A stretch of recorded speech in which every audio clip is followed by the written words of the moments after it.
కంగనా మీద కొన్ని బొద్దింకులకి మంట పుట్టింది ఇప్పుడు. అంటే ఆవిడ యొక్క వీడియోలు చూసి, ఆవిడ యొక్క మాటలు విని వీళ్ళకి మంట అంట. ఎందుకు అంటే ఆవిడ వీళ్ళ యొక్క వీడియోలు చూస్తే అసహ్యం వేస్తుంది అని చెప్పింది మొన్న.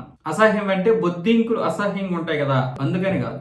ఆ ఉద్దేశంతో ఆవిడ అనలేదు. ఆవిడ 75 సంవత్సరాలు అయినటువంటి నరేంద్ర మోదీ లాంటి ఒక ప్రధాని తల్లి గారిని వాళ్ళు అసహ్యంగా మాట్లాడారు. నరేంద్ర మోదీ గారి నాన్నగారు చనిపోయిన తర్వాత నరేంద్ర మోదీ పుట్టారని చెప్పి కొంతమంది చెత్తలు మాట్లాడినటువంటి మాటలకి ఆవిడ ఆ విధంగా మాట్లాడారు. ఆ విషయం గురించి ఆ వీడియోలు చూస్తే అసహ్యం వేస్తుంది. ఈ ఒక్కటి సరిపోదు కదా.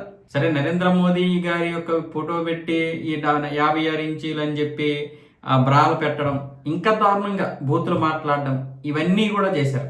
వాళ్ళు జంజి, వాళ్ళు నీటి పరీక్ష విద్యార్థులు. ఈ వెధవలకి ఏమొచ్చేసి కళ్ళు కనబడవు. దీని గురించి సిజేపీ బొద్దింకులు మాట్లాడుతున్నాయి. ఒక హుందాతనంలో ఉన్నటువంటి వ్యక్తి ఆ విధంగా మాట్లాడడం ఏంటి?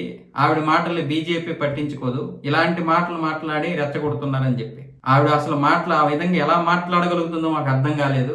మా వీడియోలు చూస్తే అసహ్యం వేస్తుందంట, మమ్మల్ని చూస్తే అసహ్యం వేస్తుందంట. మరి అసహ్యంగా ఏమేస్తాయిరా? మీకు మళ్ళీ హుందాతనం ఉందంటున్నారు. అసలు అది హుందాతనమేనా? నరేంద్ర మోదీ గారిని ఆ విధంగా మాట్లాడినటువంటి వారి చెంప చెల్లు అనిపించొద్దా నువ్వు అక్కడ? కానీ ఎవ్వడు ఏమనలేదు. ఇలాంటి వ్యాఖ్యలు చేయకండి అని కూడా కనీసం చెప్పలేదు. ఇలాంటి వెధవలు మళ్ళీ ఈ దేశాన్ని ప్రశ్నించడానికి వచ్చారు. వెధవలు అనకపోతే ఏమనాలి? ఎవడైనా ఒక ప్రధానమంత్రి తల్లిని ఎవరినైనా సరే వాళ్ళకి అంటారా?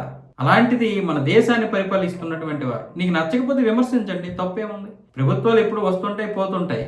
ఇంతకుముందు ప్రధానులను విమర్శించారు, తిట్టారు, కానీ ఇంత దారుణంగా ఎవడు మాట్లాడలేదు.